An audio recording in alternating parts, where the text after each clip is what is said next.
ఈ పుస్తకాల మీద ఈ క్యాండిడేట్ కానీ ఇంకెవరైనా వచ్చి డిబేట్ చేయాలంటే రావచ్చు. నా నంబర్ డిస్ప్లే ఉంది. నేను ఎప్పుడు అవైలబుల్ ఉంటాను. ఆన్లైన్ అయినా పర్లేదు, లేదు ముందు కూర్చొని నాతో డిబేట్ చేస్తానన్నా పర్లేదు. సో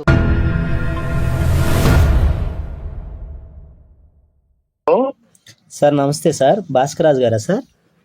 అవునండి సార్ నా పేరు కిషోర్ సార్. నిన్న మీరు పెట్టిన వీడియో చూశాను సాంబశివరావు గారి బుక్స్ మీద. ఓకే అదే సార్, అది మీరు సాంబశివరావు గారు రాసిన బుక్స్ మీద కానీ వారు కానీ ఎవరన్నా డిబేట్కి ప్రేమపూర్వకంగా చర్చ చేద్దామన్నారు కదా సార్. అదే ప్రేమపూర్వకమైనటువంటి వాతావరణంలో చర్చ చేయడానికి మేము సిద్ధంగా ఉన్నాం సార్. ఏది? హలో, మీరెవరు? నేను కిషోర్ అండి నా పేరు. నేను క్రైస్తవుని.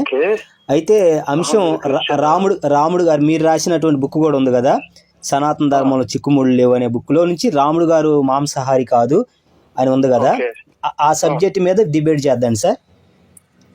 స్టూడియోకి వస్తావా మరి? అంటే పబ్లిక్ అన్ని ఛానల్స్ కలిపిద్దాం సార్, ఒక్క దాంట్లో కాకుండా అన్ని ఛానల్స్ లో కలిపిద్దాం. వచ్చి ఇండియా అని కాదు, ఇండియా కాదు సార్, ఒక వేదిక తీసుకుందాం. చెప్పండి సార్, చెప్పండి. అసలు నువ్వు ఏంటి, నీ క్వాలిఫికేషన్ ఏంటి, నువ్వు చేసిన రీసెర్చ్ ఏంది, అది ఒకసారి ఏమన్నా చెప్తావా నాకు? అంటే క్వాలిఫికేషన్స్ ఉంటేనే చేస్తారా, లేదా క్వాలిఫికేషన్ ఉన్న వాళ్ళతో చేస్తారా, ఎట్లాగా?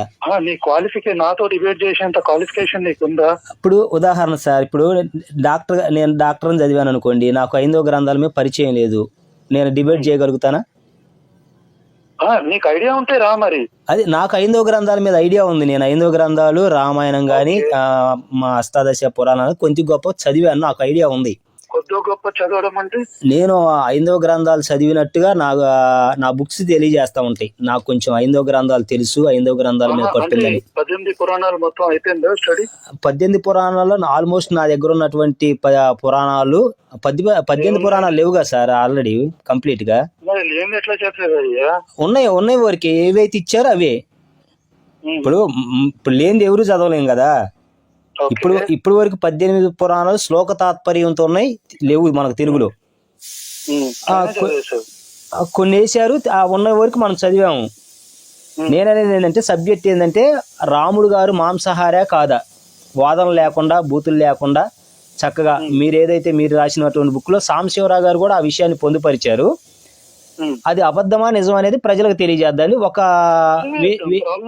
ఒక వేదిక తీసుకోండి మీరే, దాంట్లో మేము కూడా వస్తాము. తర్వాత కొన్ని ఛానల్స్ ను కూడా పిలుద్దండి, వేరే ఛానల్స్ ను కూడా పిలిచి పెట్టేద్దండి. దానికి మీరు ఇష్టమేనా సార్? Okay sir, okay. అయితే చేయండి, చేసి బైబిల్ మీద కొన్ని క్వశ్చన్లు ఉన్నాయి, అవి కూడా మాట్లాడదాం తప్పకుండా అవి కూడా మాట్లాడదాం. ఎందుకంటే ఒకదాని ఏమంటే ఒకటి మాట్లాడదాం, నేను మాట్లాడొద్దనట్లేదు కదా, అవి కూడా మాట్లాడదాం. రాముడు గారు, మన అంశం ఇది సార్, రాముడు గారు మాంసాహారా కాదా తప్పనిసరిగా మాట్లాడదాన్ని మీరు ఒక రిలేటెడ్ ఒక టాపిక్ పెట్టుకుందాం. అలాగే సార్, అదే సాంబశివరావు గారు రాసినటువంటి అవన్నీ మాట్లాడదాం. ప్రోత్సహించాడా లేదా ఇదొక టాపిక్ అదన్నీ మాట్లాడదాం, అవి కూడా మాట్లాడదాం. అలాగే సార్, తప్పకుండా మాట్లాడదాం, తప్పకుండా మాట్లాడదాం. అయితే అన్ని ఛానల్స్ ను పిలవద్దాం. ఇప్పుడు మీరు కాదు, ఒక్క ఛానల్ కాదు సార్. ఇప్పుడు ఒక ఛానల్ అయితే కొంతమందికే తెలుస్తుంది కదా. కాదు సార్, చిన్న రిక్వెస్ట్, ఒక ఛానల్ అయితే కొంతమందికి సమాచారం తెలిసిద్ది. మిగతా ఛానల్స్ అన్నిటిని కూడా పిలుద్దాండి, ఇద్దరం కలిసి పిలుద్దాండి. నేను పిలువను, నాకు ఒక ఛానల్ యాక్సెస్ ఉంది. మీరే ఛానల్ తీసుకుంటారు, ఏ ఛానల్ పిలుస్తారు మీరు? డీటెయిల్స్ ఇస్తా, స్టూడియో ఉంటది అక్కడ పిలుస్తా, మిగతాది నువ్వు పిలుచుకోండి. ఇప్పుడు మీకు నాకు అనుకూలంగా ఉండేటువంటి ఒక వేదిక చూసుకొని మధ్యవర్తులను కూడా సమన్వయకర్తలను పెట్టుకొని చక్కగా చేద్దాండి, మంచిగా చేద్దాం. మంచిగా మాంసాహారం తిన్నాడా ఒక టాపిక్. అవును సార్, అవును. బైబుల్లో యెహోవా నరమాంసాన భక్షణ చేయించాడా లేదా ఒక టాపిక్. తప్పకుండా నరమాంసం గురించి మాట్లాడదామంటే సనాతన 5వ గ్రంథాల నుంచి చక్కగా మాట్లాడదాం, ఓకేనా? ఇప్పుడు నువ్వు రాముడు అన్నావు కదా, రాముడికి ఫిక్స్ అయిపో. నేను రాముడు గారితో ఫిక్స్ అవుతాను, తర్వాత ఇంకో సబ్జెక్ట్ కి వెళ్దాం, ఒకదాని ఏమంటే ఒకటి. No problem. రాముడు గారు ఇదే సార్ మన సబ్జెక్ట్, ఇంకేది వద్దు అంటున్నా కదా, ఇక మాటలు ఎందుకు. డన్. అయితే మీరు స్టూడియో వాళ్ళకి ఫార్వర్డ్ చేస్తా, చేయండి. నా పేరు కిషోర్, నేను గుండె ధైర్యం కలిగిన వాడు చాలా మంది పారిపోయే బ్యాచ్ కాదు ఉంటారు. సార్, పారిపోయే బ్యాచ్ కాదు, రెడీగా ఉన్నాను సిద్ధంగా. చూస్తున్నాను కదా, ఎవరు ఏ పాస్టర్ డిబేట్ కి రావట్లా. పాస్టర్ సరే, నేను చూడండి దయచేసి, నేను వాదనలు పెట్టుకునే వ్యక్తి కాదు, పెద్దవాళ్ళని గౌరవించే వ్యక్తిని. ఉందంటున్నావు కాబట్టి నేను ధైర్యవంతున్నా కాదు. అక్కడ చూద్దండి, మన సబ్జెక్ట్ ఇది. దయచేసి బూత్ బ్యాచ్ ని మాత్రం తేవద్దు సార్, ఎందుకంటే వాళ్ళు డిస్టర్బెన్స్ చేస్తారు. నువ్వు రేపులైతే చేయలే కదమ్మా ఎవరు. అదే బూత్ బ్యాచ్ తేవద్దు. బూత్ బ్యాచ్ ఓకే, నేను బూత్ బ్యాచ్ కాదు, రేపులు చేసే బ్యాచ్ ఉన్నారు కదా. రేపులు ఆ బ్యాచ్ రారు, ఆ బ్యాచ్ ఉండరు, వదిలేదు. మన దగ్గర ఆ బ్యాచ్ లేరు. నేను రేపిస్టులతో రేపిస్టులు కాదండి, మంచిగా ప్రేమగా ఉండే వాళ్ళతోనే, మంచి వాళ్ళతోనే చేద్దాండి. ఓకేనా? పాస్టర్లు ఉంటారు కదా, నేను వాళ్ళతో సరే. ఇప్పుడు వాళ్ళతో మనకి ఎందుకు సార్, నేను వాదనకైతే మీకు ఫోన్ చేయలేదు. ఇది మన అంశం.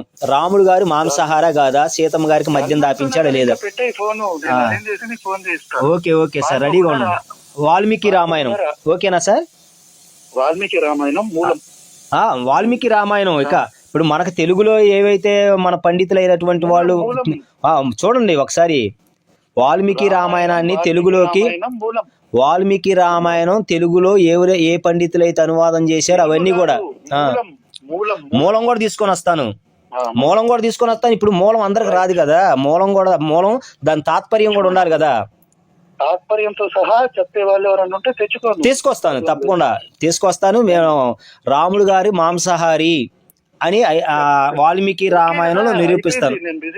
ఒకవేళ సార్ సార్ చిన్న డౌట్, ఒకవేళ మేము గనక సాంబశివరావు గారు రాసినటువంటి బుక్స్ లో రాముడు గారు మాంసాహారి కాదని మేము అబద్ధం చెప్పేటట్టయితే, అది తప్పు అయితే మేము ఒక 10 lakhs మీకు అక్కడే మీ చేతిలో ప్రజెంటేషన్ చేస్తాం.